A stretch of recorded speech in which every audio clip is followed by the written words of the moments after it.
So you're dreaming of a new life abroad. You've got visions of new foods, new cultures, a whole new life, and it's super exciting. That dream can turn into a real financial headache if you're not prepared. In this video, I'm going to walk you through the absolute must-know financial steps to make sure that your big move is a huge success, not a story full of costly mistakes. The admin side of moving to another country is a total beast. The movies, they never show you the late nights worrying about your visa or the mind-numbing pile of bank forms and tax documents. But trust me on this one, getting this part right from the start is a foundation for everything else you want to do.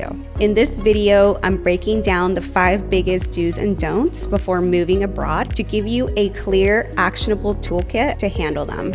Hi, I'm Noa Hoffman, and I'm the only female certified financial planner in Portugal. I've helped dozens of women relocate here, and I see the same money mistakes over and over again. In this video, I'm going to break down the 5 biggest do's and don'ts before moving abroad to give you a clear, actionable toolkit to handle them. We'll get the money stuff sorted out so that you can focus on what actually matters, building that new, incredible life. All right, let's dive right in. First piece of advice might sound super counterintuitive, but it is absolutely crucial. Do not cut your financial cords with the US. I know your first instinct might be to just close all of your US accounts and go all in on your new country. Resist that urge. Your US financial footprint is actually one of your most valuable assets. If you close your US accounts, well, there goes your credit history. That makes it way harder to get loans or credit cards if you ever decide to move back. Plus, you lose an easy way to get US-based money like Social Security or investment payouts. So what's the winning strategy here? Keep your accounts open, and this is important. Use a permanent US address. This could be a family member's place or a virtual mailbox service. It keeps your financial life intact and makes things like exchanging currency so much simpler. All right, so you've got your US bank sorted out. Now let's talk about another crucial relationship you need to manage, the one with your home state. See, this isn't just a federal tax issue. Some states are super sticky. They really don't want to let you go, or at least your money. And they'll keep trying to tax you even if you're living thousands of miles away, unless you formally break up with them. And listen, some states are way stickier than others. If you're from California, like myself, Virginia, New Mexico, or South Carolina, you need to pay extra close attention. These states are famous for chasing down former residents for taxes. If you keep your old driver's license or stay registered to vote there, they can argue that you never really left. So how do you make this breakup official? It's a pretty clear 3-step process. First, you need to establish a new domicile, which is just a fancy word for your official home base. A lot of expats will move to a no-income state like Florida or Texas. Second, you need to cut old ties. Get a new driver's license, change your voter registration, the whole shebang.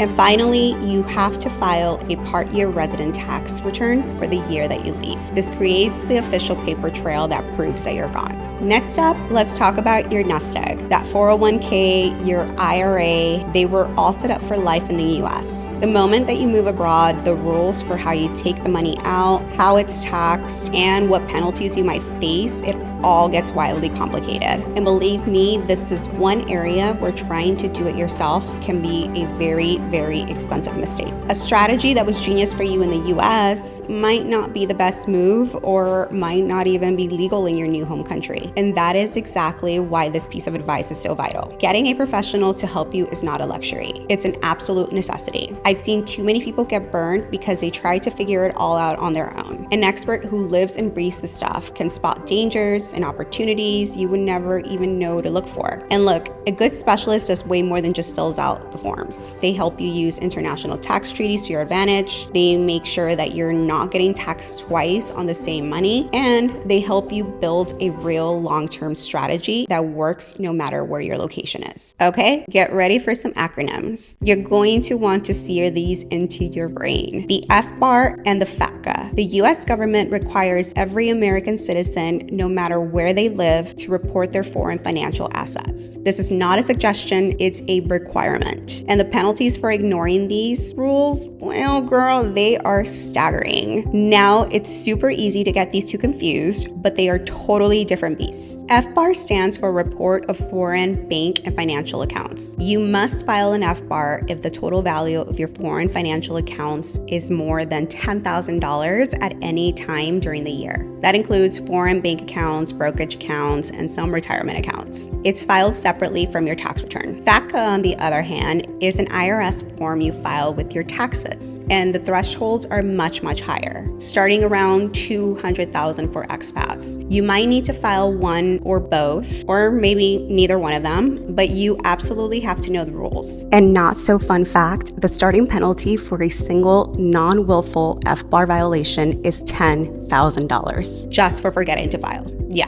The penalties, if they think you did it on purpose, are astronomically higher. It's a game you do not want to play. All right, we have been deep in the tax and banking weeds. Now let's shift gears to something a little bit more tangible, but no less critical: your vital records. You can't start a new life without the right paperwork, and some of it is nearly impossible to get your hands on once you've already left the US. You're going to need certified copies of all of the big ones: your birth certificate, your marriage certificate, any divorce decrees, you know the drill. But there's one more thing you'll need, and this one is the one that causes the most headaches for expats: something called an apostille stamp. And please get this before you leave. So what the heck is an apostille stamp? Well, think of it as an official certification that tells a foreign government, hey, this US document is legit, it's the real deal. Lots of countries require this for residency applications, and trying to get one from overseas is a bureaucratic nightmare. So do yourself a huge favor and get this done while you're still stateside. From big picture banking strategies all the way down to tiny government stamps. So let's just boil it all down into a final simple to-do list that you can use to get ready for your move. Here it is, your 5-point checklist. Number 1, keep your US bank accounts open and use a US address. Number 2, officially break up with your state, especially if you cash in on a big asset. Number 3, hire an expat financial pro to help you with the retirement and investments. Number 4, know your FBAR and FATCA duties. Number 5, get that apostille on your important documents before you even pack a suitcase. Look,